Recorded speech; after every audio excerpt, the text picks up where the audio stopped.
முக்கியமாக தினசரி நடப்பு நிகழ்வுகளையும் கல்வி, விளையாட்டு, அரசியல், வாழ்க்கை முறை, மருத்துவம், தொழில்துறை, சினிமா, பொழுதுபோக்கு போன்ற பல்வேறு நிகழ்ச்சிகளையும் உடனுக்குடன் காண கேப்டன் டிவி மற்றும் கேப்டன் நியூஸ் சமூக வலைத்தள பக்கங்களோடு இணைந்திருங்கள். உங்கள் வணிகத்தை கேப்டன் டிவி மற்றும் கேப்டன் நியூஸில் விளம்பரத்தின் மூலம் மேம்படுத்த விருப்பமா?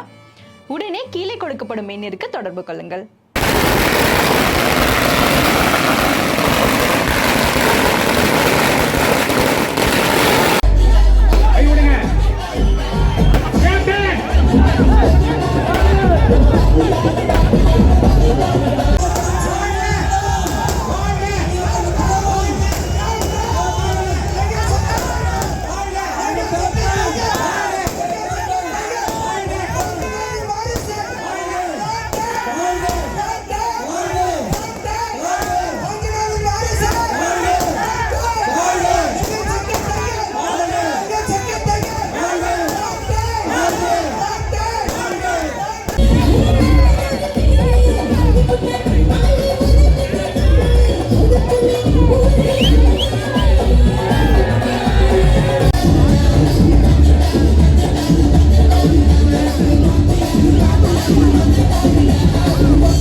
ரெண்டு நிமிஷம் 2 செகண்ட்.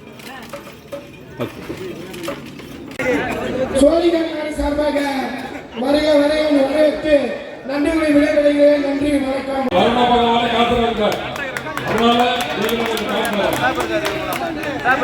தேசிய முற்போக்கு திராவிட கழகத்தின்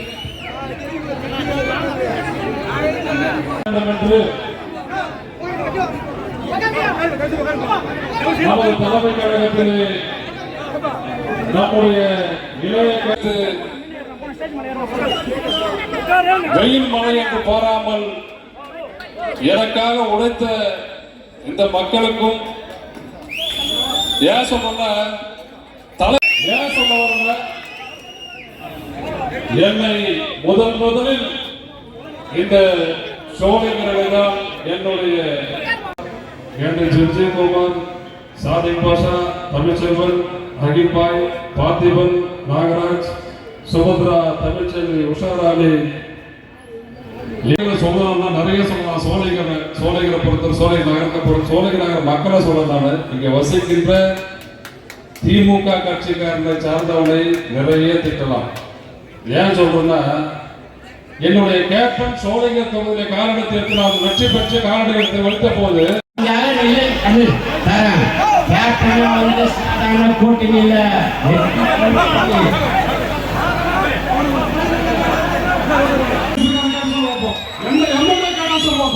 இது கூட நான் சொல்றோம். ஆனா என்கிட்ட உட்கார்ந்து இருக்கிற பத்திரிகை உண்மையை மனசை சொல்றது பார்ப்போம்.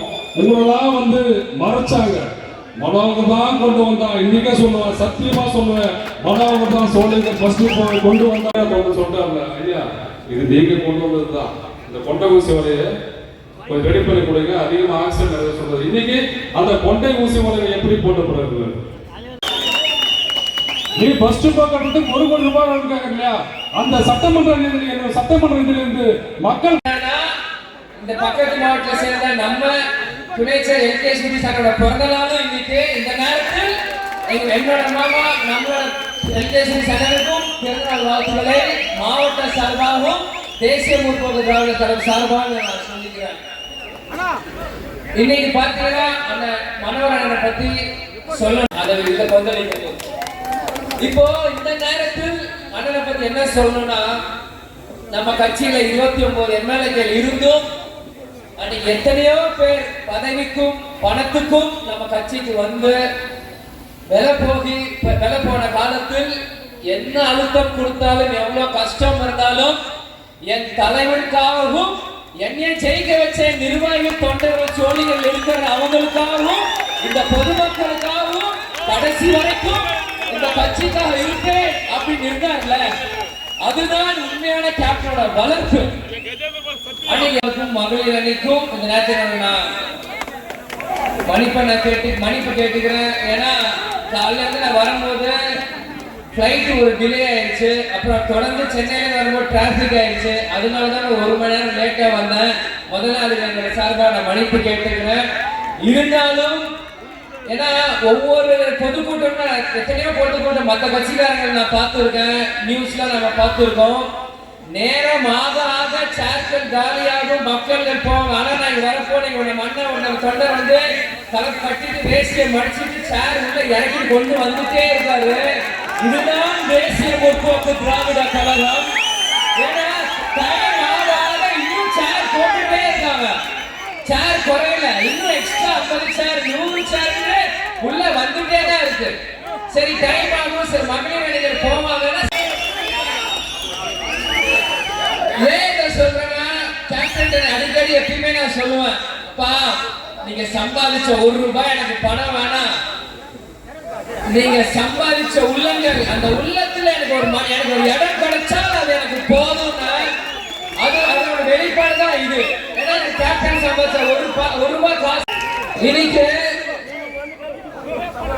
இன்னைக்கு இந்த நேரத்தில் அண்ணன் மனோகர் அண்ணன் அவரை பத்தி நம்ம சொல்லியே ஆகணும். ஏன்னா அவர் முதல்ல டேட் கேட்டார், தம்பி இந்த மாதிரி செப்டம்பர்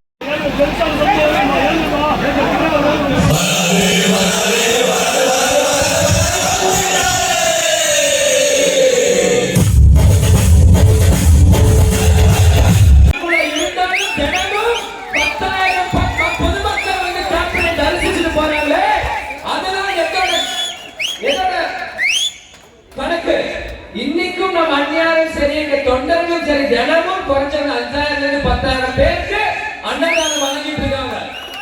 இதெல்லாம் யார்? இதெல்லாம் எங்க போகும்? இதெல்லாம் உங்க ஓட்டு கணக்குல வராதா? இன்னைக்கு சொன்னாங்க கேப்டன் மறைவுக்கு பிறகு தேசிய முற்போக்கு திராவிட கழகம் அவ்வளவுதான் அப்படின்னா. அப்படி பாத்தீங்கன்னா திமுக யார் ஆரம்பிச்சா? அண்ணா ஆரம்பிச்சாரு. அண்ணா மறைவுக்கு பிறகு திமுக காலியா வேண்டியதானே? அஇஅதிமுக யார் ஆரம்பிச்சா? புரட்சி தலைவர் எம்ஜிஆர் ஆரம்பிச்சாரு. அப்ப புரட்சி தலைவர் எம்ஜிஆர் மறைவுக்கு பிறகு அஇஅதிமுக காலியா வேண்டியதானே? இன்னைக்கு வரைக்கும் அவங்க கட்சி நடத்தி ஆட்சி செஞ்சு மக்கள் மனதில் இருக்காங்கல்ல. அது மட்டும் இல்ல, தேசிய முற்போக்கு திராவிட கழகம் கேப்டன் மறைவுக்கு பிறகு அந்த கட்சி காலியாகிறது. கேப்டனோட ஆசைகள், கேப்டனோட லட்சியம், அதை தொடர்ந்து எங்க தொண்டர்களும் சரி, அவர் மகனாக நானும் சரி, எங்க அப்பாவோட லட்சியத்தை எதுவாக இருந்தாலுமே இந்த பூமி சுற்றுமலை தேசிய முற்போக்கு திராவிட கழகம் இருக்கும்.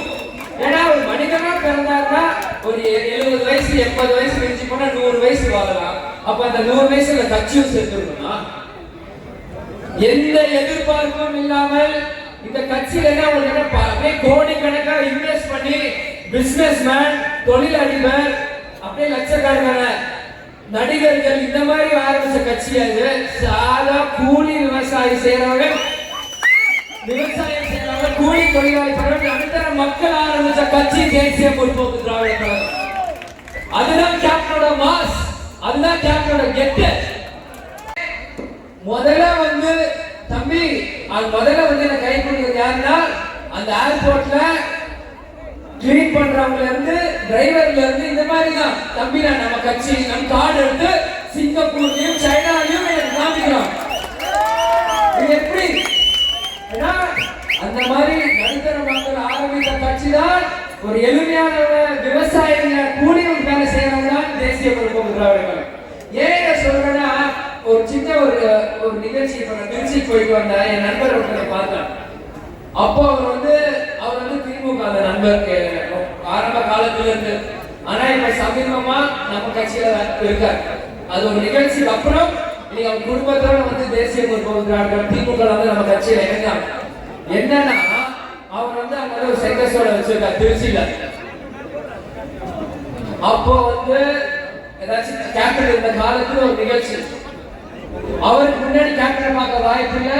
நீங்க அரசமே கட்சியில என்னன்னா ஒரு 250 ரூபாய் 300 ரூபாய் தினம் கூலி வேலை பாக்குறவங்க. அவர் வந்து அன்னைக்கு வேலை முடிஞ்சிட்டு இவருக்கு ஓடி போய் ஆபீஸ்ல போய் நிக்கிறாரு, அண்ணே எனக்கு நீங்க கூலி கொடுங்க, எனக்கு நாளைக்கு கூட நீங்க கொடுக்காட்டி பரவாயில்ல, இன்னைக்கு இருக்க கூலி எனக்கு வேணும் அப்படின்னு கேட்கிறாரு. ஏன் இன்னைக்கு கேட்கிற நாளைக்கு வேண்டாம் அப்படின்னா, இல்ல என் தலைவர் வராது, நான் போய் கொடி கட்டணும், பேனர் ஒட்டணும், போஸ்டர் அடிக்கணும். தினமும் 300 ரூபாய் 400 ரூபாய் உழைக்கிறவங்க இன்னைக்கு போய் சொன்னோடனே நண்பர் வந்து பூரிச்சு போயிட்டார்.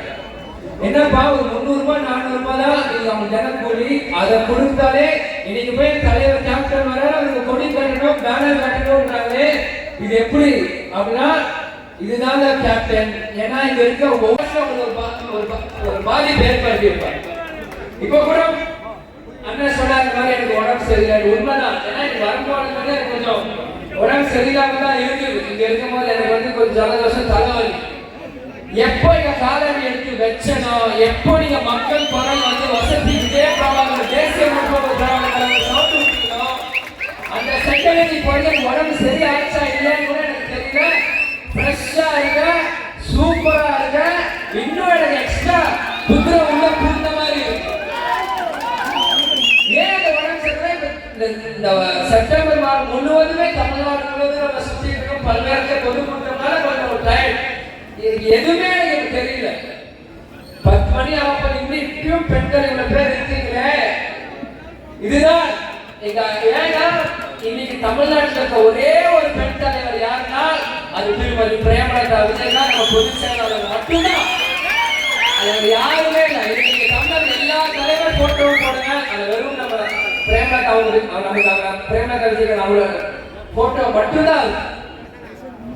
ஏன் இதை சொல்றேன்னா, கேப்டன் ஆளும் திமுக அரசு ஓடோட விரட்டுறதுக்கு இந்த பெண்கள் அந்த உங்கள் சக்தி தான் இது மிகப்பெரிய மாற்றத்தை கொண்டு வரும்.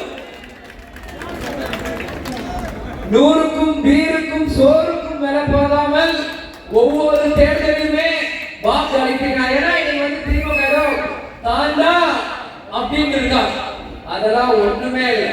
அதே 2 கை 2 கால் தான் நமக்கு, அவ்வளவு மட்டும் எக்ஸ்ட்ரா 2 கை 2 கால் இருக்கா. இன்னைக்கு என்ன தேசிய முற்போக்கு திராவிட கழகம் திமுக என்ன ஒரு வித்தியாசம்? அவங்க பொருளாதாரத்துல கொஞ்சம் வசந்து இருக்காங்க, நாங்க பொருளாதாரத்துல கொஞ்சம் கீழே இருக்காங்க, அவ்வளவுதான். அதை விட்டுட்டா நீங்க வந்து தான் அப்படின்னீங்கன்னா, ஏன்னா எல்லாருக்குமே ஒரு குறிப்பிட்ட காலம் தான், எப்பயுமே உள்ள காலம் இருக்காது.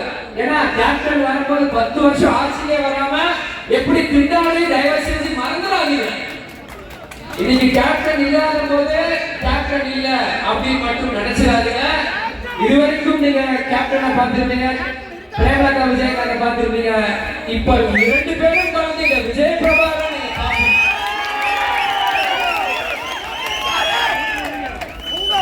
ஏன் சொல்றேன்னா, முதல்ல அரசியல் மேடை ஏறும் போது எனக்கு என்ன 25 வயசு இருந்திருக்கும்.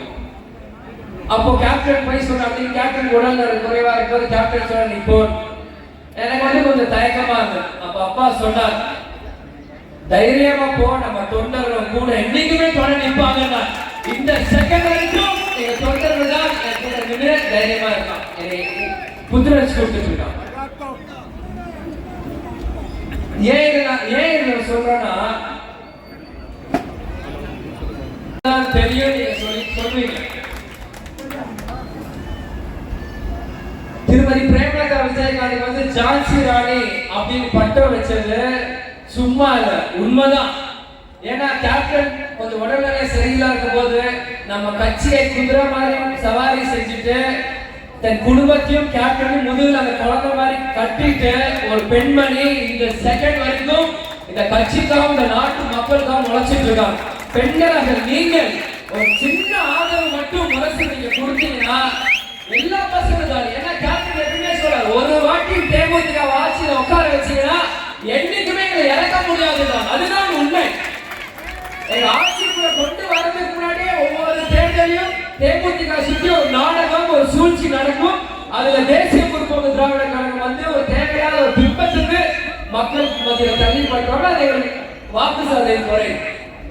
இன்னைக்கும் தெரு தெருவா ரோடோட எங்க போனாலுமே நீங்க மக்கள் இந்த சிகப்பு மஞ்சள் கருப்பு கொடி பார்த்தாங்கன்னா ஓடி வராங்க, ஏதாச்சும் நல்லது நடக்காதா அப்படின்னு. அந்த வயசு 25 வயசுல அரசியலுக்குள்ள வரும்போது உங்க வீட்டு மகனாக ஒரு செகண்ட் நீங்க சிந்திச்சு பார்க்கணும்.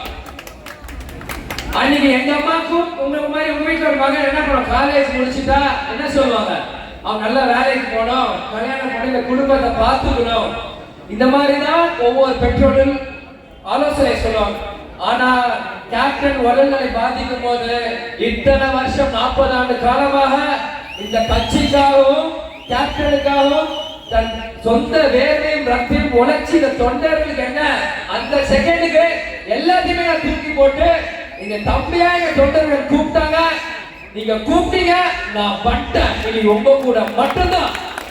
ஏன்னா எந்த செகண்ட் தாட்டுமே எனக்கு இல்ல, நான் வந்து வேலைக்கு போனோம், நான் வந்து இது பண்ண எதுவுமே இல்லை. எங்க கட்சி எங்க அப்பா ஆரம்பிச்சிருந்தாச்சு. ஏன்னா இங்க இருக்க ஒவ்வொரு மகனோட கனவை தன் தந்தையோட கனவை நிறைவேற்ற நம்ம கேப்டனோட கனவு என்ன, இந்த மக்களை தங்க தட்டுல வச்சு தாளாட்டணும்னு சொல்லியிருக்காரு. அந்த மக்களை தங்க தட்டுல வச்சு தாளாட்டுறதுக்கு மக்களுக்கு நீங்களும் ஒரு வாய்ப்பு தேசிய முற்போக்கு திராவிட கழகத்துக்கு கொடுக்கணும். கடைசி வரைக்கும் நாங்க உழைக்க தயாரா இருக்கணும். வெறும் உதயசூரியனுக்கு ஓட்டு போட்டுட்டே இருந்தா ஒன்னும் ஆக போறது இல்லை. ஏன்னா இன்னைக்கு வந்து இந்த ராணிப்பேட்டையில் எத்தனை பிரச்சனைகள், இன்னைக்கு வந்து அந்த லெதர் ஃபேக்டரி எத்தனை ஃபேக்டரி இருக்கு, அந்த கழுவையில் இருந்தாலும் எத்தனை பேருக்கு ஸ்கின் ப்ராப்ளம் வந்து, கேன்சர் வந்து, யானைக்கால் வந்து எத்தனை பேர் பாதிச்சிருக்கீங்க. அது உங்க குடும்பத்திலேயும் இல்லை. உங்களுக்கு எல்லாம் தெரியுதா? அது எதுவும் மாற்ற முடியாது நினைச்சது, கண்டிப்பாக மாற்ற முடியும். கேப்டன் சொல்றத மாதிரிதான் முடியாது என்பது முட்டாளுக்கு சொந்தமானது, முடியும் என்பது அறிவாளி சொந்தமானது கேப்டன் சொல்லுவார். இந்த மாதிரி ஒரு வாய்ப்படைக்கிற மனவர்களுக்கு ஒரு வாய்ப்பு கொடுத்தீங்க. இந்த மாதிரி எத்தனையோ நல்ல உள்ளங்கள் தேசிய முற்போக்கு திராவிடர்கள் மீண்டும் நம்ம மனவர்களுக்கு ஒரு வாய்ப்படைக்க கொடுத்து அவர் மீண்டும் எம்எல்ஏ வரும்போது அண்ணனோட ஒரு தம்பியாக நானும் இந்த தொகுதியில் இறங்கி மக்களாக வேலை பார்க்க தயாரா இருக்கிறோம். இன்னைக்கு உங்களுக்கு 6 நகராட்சியுமே பேருந்து நிலையம் அவங்களுக்கு தேவைப்படுது. இந்த மாதிரி எத்தனையோ நீங்க யாரும் ஒன்றும் பெரிய அடிப்படை வசதி தான் கேட்கிறீங்க. அந்த அடிப்படை வசதி கூட செஞ்சு கொடுக்க முடியாம 60 வருஷமா ஆட்சி செஞ்சுட்டு இருக்காங்க. மக்களுக்கு நீங்க மீண்டும் மீண்டும் அவங்களுக்கே வாய்ப்பு கொடுக்குறீங்க. உங்க வீட்டுல ஒரு டிரைவரோ இல்ல ஒரு சமையல்காரங்களோ வேலைக்கு வரும்போது உனக்கு எவ்வளவு வருஷமா வண்டி ஓட்டுற எக்ஸ்பீரியன்ஸ், உனக்கு எவ்வளவு வருஷம் சமைக்கிற எக்ஸ்பீரியன்ஸ், நல்லவனா கெட்டவனா சிந்திக்கிறவங்க உங்களை ஆட்சி செய்யறவங்க எதுக்கு நீங்க அந்த சிந்தனை கொண்டு போக மாட்டீங்க? ஒரு செகண்ட் நீங்க சிந்திச்சீங்கன்னா உங்களுக்கே தெரியும் நீங்க சரியா இருக்கீங்களா தவறா இருக்கீங்களா. இது வேற ஒண்ணும் இல்ல, வெறும் காசு கொடுத்து மக்கள் ஓட்டை வாங்குறாங்க, நோட்டுக்காக கொடுத்து ஓட்டை வாங்குறாங்க. அந்த 1000 2000 எவ்வளவு நாள் உங்களுக்கு கொடுக்கும்?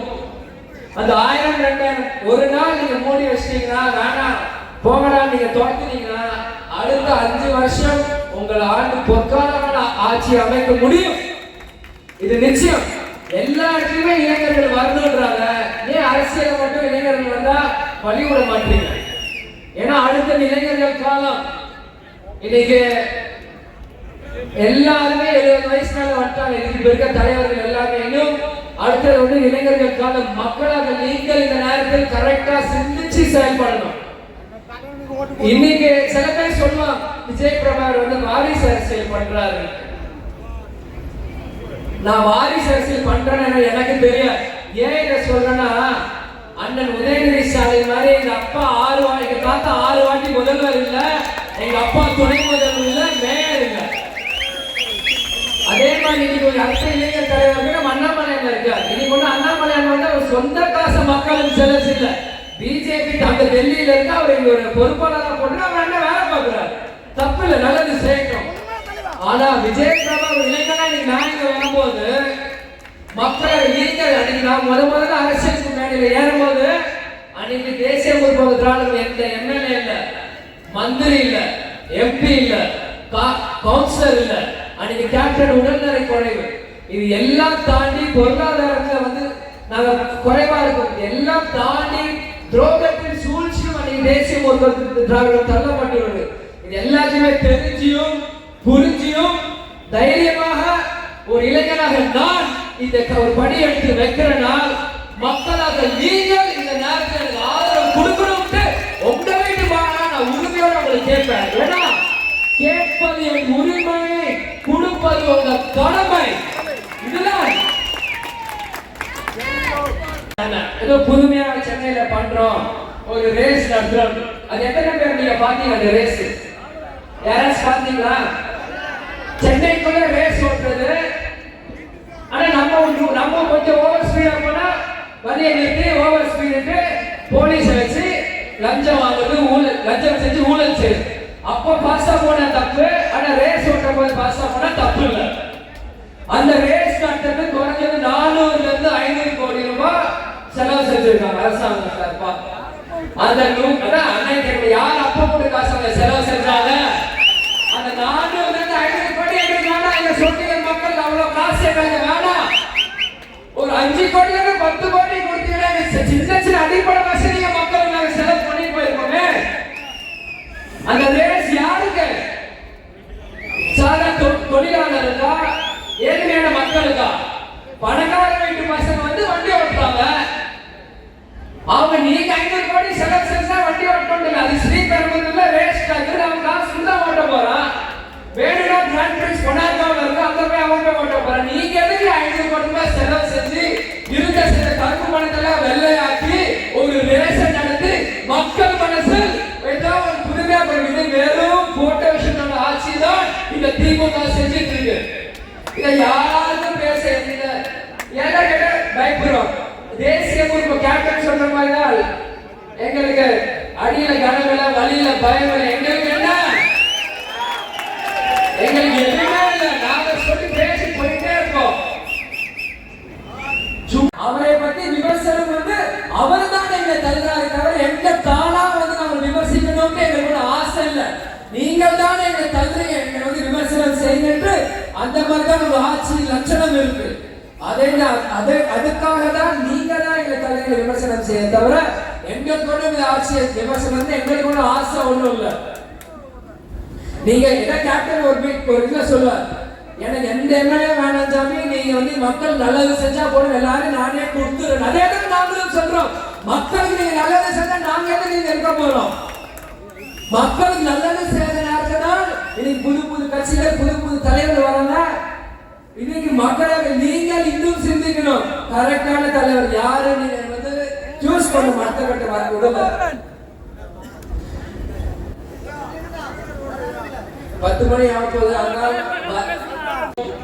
இந்த இப்பேற்பட்ட ஒரு சிறப்பான பொதுக்கூட்டத்தை ஏற்பாடு பண்ண அனைத்து தேசிய முற்போக்கு திராவிடர்களும் தொண்டர்கள் நிர்வாகிகள் நன்றியை நான் தெரிவித்துக் கொள்கிறேன்.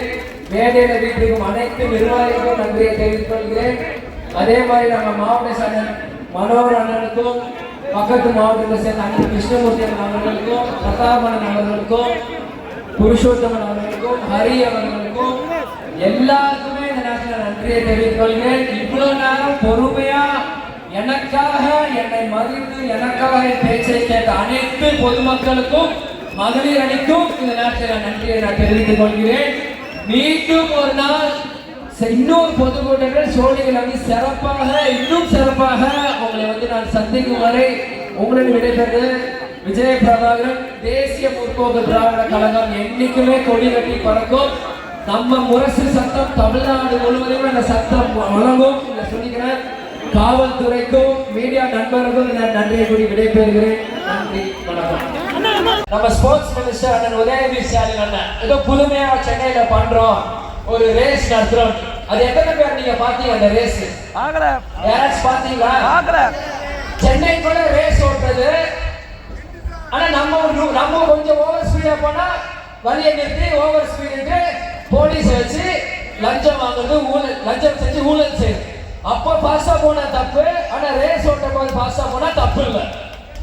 அந்த ரேஸ் நடத்துறது குறைஞ்சது 400 ல இருந்து 500 கோடி ரூபாய் செலவு செஞ்சிருக்காங்க அரசாங்கம் சார்பா. யார் அப்பா விட்டு அதான் அண்ணன் கேட்கணும், யார் அப்பா விட்டு காசாங்க செலவு செஞ்சாங்க? அந்த 400 ல இருந்து 500 கோடி எங்களுக்கு வேணாம். எங்க சொந்த மக்களுக்கு அவ்வளவு காசு எங்களுக்கு வேணாம். தொழில் ஆட்சியை விமர்சனம் எங்களுக்கு ஒன்றும் ஆசை ஒன்றும் இல்லை. நீங்க எதை கேப்டன் ஒரு இதுல சொல்லுவார், எனக்கு எந்த எம்எல்ஏ வேணாம் சாமி, நீங்க வந்து மக்கள் நல்லது செஞ்சா போதும், எல்லாரும் நானே கொடுத்துறேன். அதே தான் நாங்களும் சொல்றோம். மக்களுக்கு நீங்க நல்லது செஞ்சா நாங்க எதுக்கு நீங்க இருக்க போறோம்?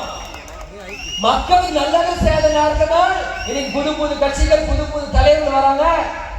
இன்னைக்கு மக்களாக நீங்கள் இன்னும் சிந்திக்கணும். கரெக்டான தலைவர் யாரு நீங்க வந்து சூஸ் பண்ண.